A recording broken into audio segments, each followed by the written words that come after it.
Page 6, Meet Me in St. Louis, Louis. This is a fun little piece. It's a happy piece. They say a moderate waltz tempo. That's fine.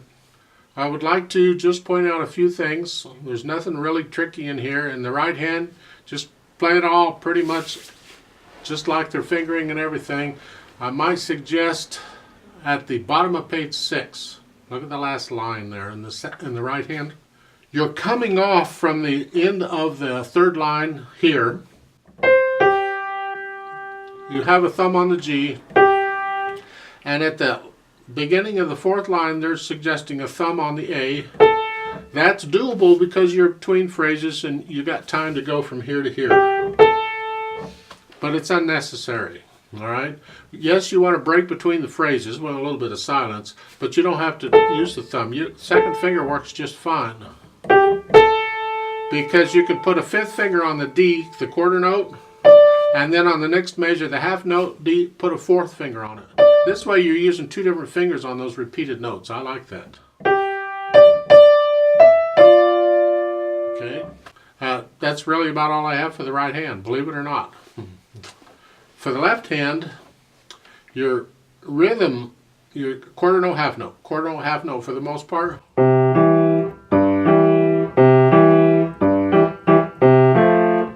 Second line, third measure, they've got you here, and then a 1-2-1. You got to cross over.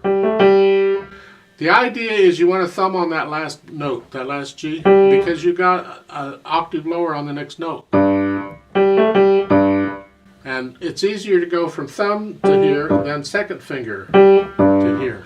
All right, so you're in the third measure, you have to cross over to accommodate that. Now there's a couple minor adjustments I want to make in the left hand, but I want to talk about those when I talk about the pedaling, okay? There's a lot of pedaling in here, but it's not all overlap pedaling, all right? This is not just a nice smooth piece. In a way it is, but you're not using the pedaling to make it a nice smooth piece. At the beginning, as you see, they're pedaling. I can't tell for sure. It looks like they want you to lift the pedal up on the third beat. So you're pedaling the first two beats. 1, 2, 3. But you got to keep the hands down because it's a half note. So you don't lift the hands. Don't lift the left hand with the pedal. 1, 2, 3,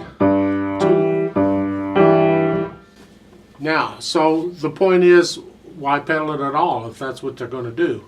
And the reason we're doing it this way is because it tends to reinforce the natural accent, and that's important. In a waltz, the first beat of every measure is a natural accent. It's like a 1, 2, 3, 1, 2. We don't want to accent it. We want to feel the accent, and pedaling it this way helps bring it out. So it's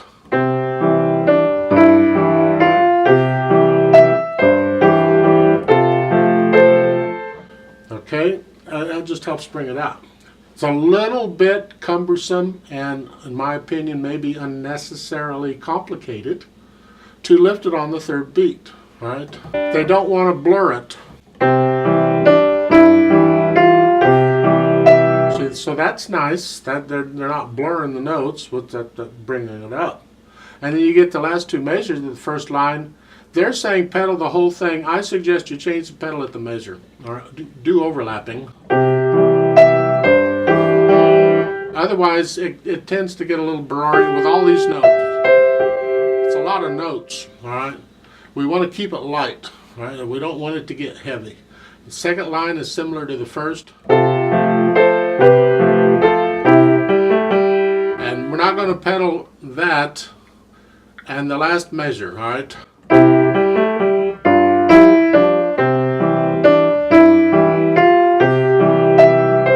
Third line down, I suggest you pedal between the last two measures. Again, just an overlapping, just up and down. And then a break between the phrase. The last line on page 6, a little bit different. We would like to be able to put the pedal down for the first two beats and that's it. But we have two Ds repeated and we like them connected.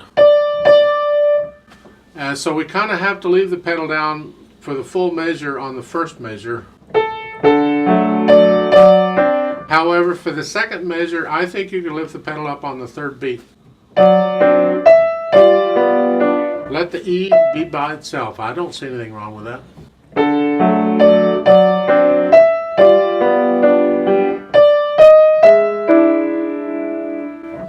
At the top of page 7, I don't know why they're doing overlap here, because to me this is the same thing as the beginning of page 6. You're only going to lift the pedal up so you don't get a blur in the melody. That's blurry. So we lift the pedal up, pedal it at the top of page 7 like you're pedaling it at the top of page 6. Lift the pedal up on the 3rd beat. You have to leave the left hand down, it's a half note. Now here is different pedaling, and this is what I want to talk about with the right hand, or with the left hand, excuse me. Right, left, I get them confused. Ugh. I want it all legato, and I want to hear the overtones, but I don't want the E to ring out. Okay, once I play the E and get off it, the E is done. I don't want to hear it anymore.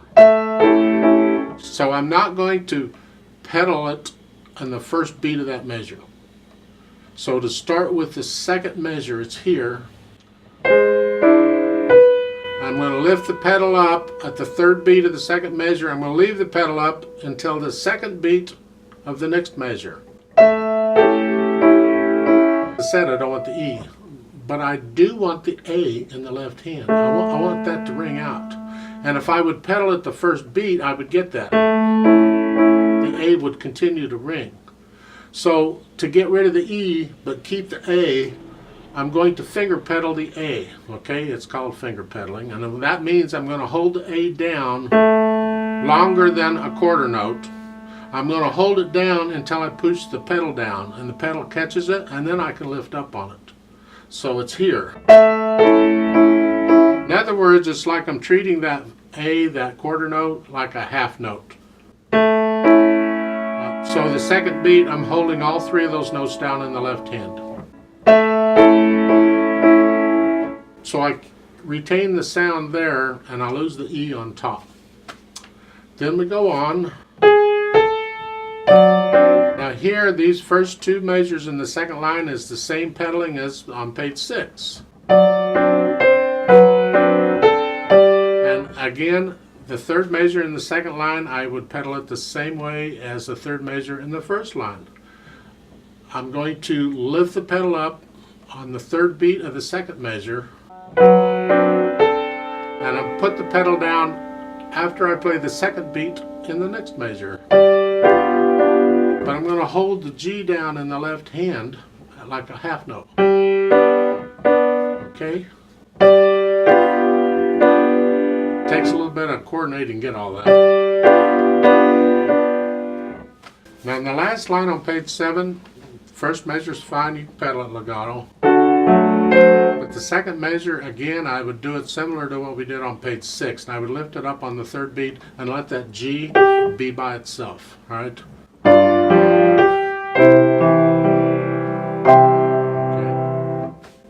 And the fermata at the end, I'm going to hold for 2 counts instead of 1 because I'm playing with a metronome, blah, blah, blah, blah. Okay? And that's really the idea of it. Let's kind of play it together slowly. You know, we're not trying to perform it here, but you can perform it. I just want to kind of play it slowly so you can compare the notes, make sure you got the rhythms and all that junk fine. So I'll give us 3 counts and let's go. 1, ready, go.